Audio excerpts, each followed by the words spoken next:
ওই কুমিল্লার টাউন হলে বসে আমার গুনাহগার বান্দারা জাহান্নামের ভয়ে কাঁদছে। ও তারিকা মানেওয়ালা বাবারা, ও বেপরদায় চলনেওয়ালা বাবারা, হাসরের ময়দানটা তো কঠিন। ওরে জমিনটা সূর্যের গরমে তামা হয়ে যাবে, অন্যদিকে জাহান্নামের আওয়াজ। ওই সময় আমার আল্লাহ রাগান্বিত আওয়াজ দিতে থাকবেন, লিমানিল মুলকুল ইয়াউম লিল্লাহিল ওয়াহিদিল কাহ্হার। আল্লাহ তাআলা বলবে, ও ফেরেশতা, এই নাফরমানের আর কোনো সুযোগ দিও না, একে ধরো, এর আর সুযোগ দিয়া কোনো লাভ নাই, একে ধর।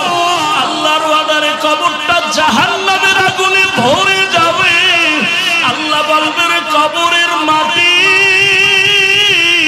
এই গুনাহগার নাফরমানের জোরে জোরে চাপ দাও।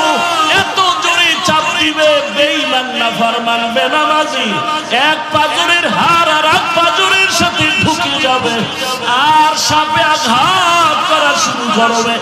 আল্লাহর অর্ডার হয়ে যাবে, জাহান্নামের ফেরেশতাকে ধর। ওরে আমি এদের আর কোনদিন ছাড় দিব না, এদেরকে কিয়ামতের দিন টানতে টানতে জাহান্নামের দিকে নেওয়া হবে। এমন আওয়াজ দিবে, হাসরের ময়দানটা থরথর করে কেঁপে উঠবে।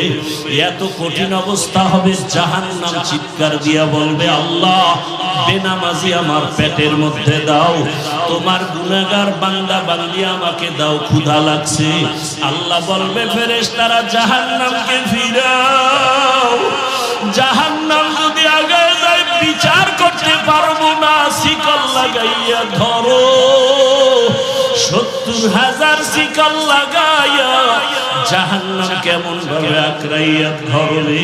ও আমার বাবারা, রাসূল যদি জাহান্নামের ভয় কান্না করেন হাসরের ময়দানের কথা চিন্তা করে, আপনার আমার কি উপায়? কপাল খারাপ, এক ফোঁটা চোখে পানিও নাই।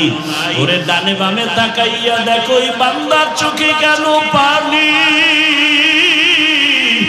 ওরে ও টাকার জন্য কাঁদে না, বাড়ির জন্য কাঁদে না, ওর অন্তরে জাহান্নামের ভয়, ওর অন্তরে হাসরের ময়দানে সূর্যের গরমের ভয়।